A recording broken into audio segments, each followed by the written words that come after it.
आजची गोष्ट आहे बुद्धिमान चित्रकार खूप वर्षांपूर्वी एका राज्यात एक राजा राज्य करत होता.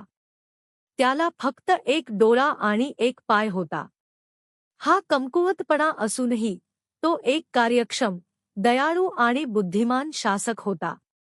त्याच्या राजवटीत लोक खूप आनंदी जीवन जगत होते.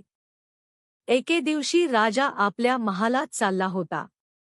अचानक त्याची नजर महालाच्या एका भिंतीवरच्या चित्रांवर पडली. ती चित्रे त्याच्या पूर्वजांची होती. त्या भिंतीवर राजाचे चित्र अजून लावलेले नव्हते. त्याच्या शारीरिक व्यंगामुळे त्याला माहीत नव्हते की त्याचे चित्र कसे बनेल. पण त्या दिवशी त्या भिंतीवर आपलेही चित्र असावे असे त्याला वाटले. दुसऱ्या दिवशी त्याने आपल्या राज्यातील उत्तम चित्रकारांना दरबारात बोलावले. दरबारात त्याने जाहीर केले की त्याला त्याचे सुंदर चित्र राजवाड्यात लावायचे आहे. जो चित्रकार त्याचे सुंदर चित्र काढू शकतो त्याने पुढे यावे. जसे चित्र बनवले जाईल तसे त्या चित्रकाराला बक्षीस मिळेल. दरबारात उपस्थित चित्रकार त्यांच्या कलेत तरबेज होते. पण राजाची घोषणा ऐकून त्यांना वाटले की राजा तर आंधळा आणि लंगडा आहे, मग त्याचे सुंदर चित्र कसे काढता येईल. जर चित्र सुंदर दिसत नसेल तर राजा रागावून त्यांना शिक्षा करू शकतो. हा विचार कुणालाही पुढे येण्याची हिंमत देऊ शकला नाही. कुठला ना कुठला बहाणा करून सगळे तिथून निघून गेले. फक्त एक तरुण चित्रकार तिथे उभा होता. राजाने त्याला विचारले, तू माझे चित्र काढण्यास तयार आहेस का? तरुण चित्रकाराने होकार दिला. राजाने त्याला स्वतःचे चित्र काढण्याचा आदेश दिला.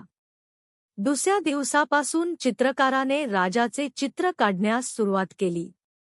काही दिवसांनी चित्र तयार झाले. जेव्हा चित्राच्या अनावरणाचा दिवस आला तेव्हा दरबारांसह ते सर्व चित्रकारही दरबारात उपस्थित होते ज्यांनी राजाचे चित्र काढण्यास नकार दिला होता. चित्राच्या अनावरणाची सर्वजण आतुरतेने वाट पाहत होते. जेव्हा चित्राचे अनावरण झाले तेव्हा राजासह सर्वजण थक्क झाले. चित्र खूप सुंदर बनले होते. त्या चित्रात राजा एका घोड्यावर बसला होता. घोड्यावर बसलेला असल्यामुळे राजाचा एक पाय दिसत होता.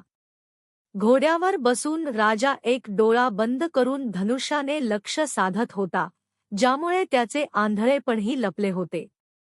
हे चित्र पाहून राजाला खूप आनंद झाला. चित्रकाराने आपल्या बुद्धिमत्तेने राजाचे व्यंग लपवून अतिशय सुंदर चित्र काढले होते. राजाने त्याला बक्षीस देऊन आपल्या दरबारातील मुख्य चित्रकार बनवले. तात्पर्य: जीवनात पुढे जायचे असेल तर नेहमी सकारात्मक विचार ठेवला पाहिजे. कठीण परिस्थितीतही सकारात्मक दिशेने विचार केल्याने कोणतीही समस्या सहज सुटते.